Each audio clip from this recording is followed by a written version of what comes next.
I think the churches need to ask themselves how we as a church can do the work of an evangelist, not we as individuals alone, but the church itself.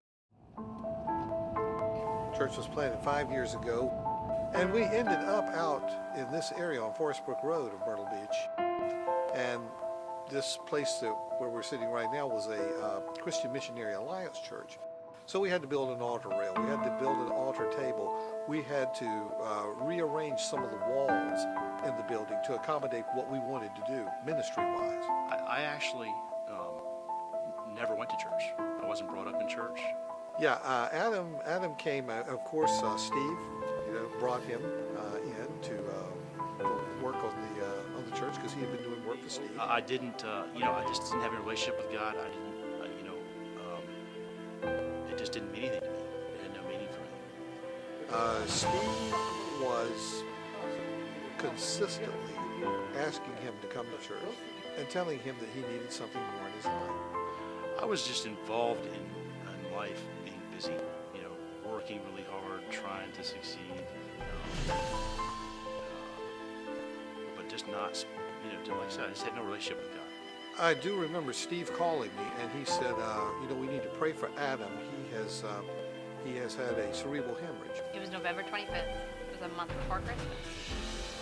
Sunday after Thanksgiving. I had worked all day, come home, fire was rolling. Adam was home with the kids, and it seemed like everything was perfect. I stood up, had a very strange headache, and very quickly, ended up on the floor looking at the tile. The first thing that we heard about Adam after he got down to Charleston was that he had next to no chance to survive. And I think Steve, if he didn't call or text every day, if not multiple times a day. At that time, I did what we typically do, and that's call in our prayer warriors. Of course, the whole church started praying for him because we had all seen him, and we knew who he was, and we also knew that he was not a Christian. And I kept thinking about all this prayer going through everything. I was like, if you could only hear this, Adam, because coma, he was just totally out. But he gradually began to get better, and we continued to pray.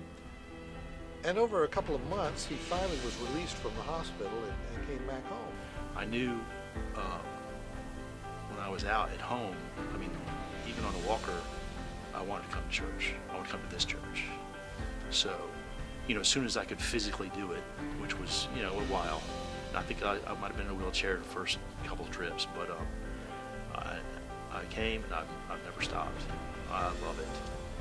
That is the end result of salvation, is that, 1 John 1:3, John says, we proclaim to you that which we have seen and heard, that you may have fellowship with us. And our fellowship is with God the Father and his Son, Jesus Christ.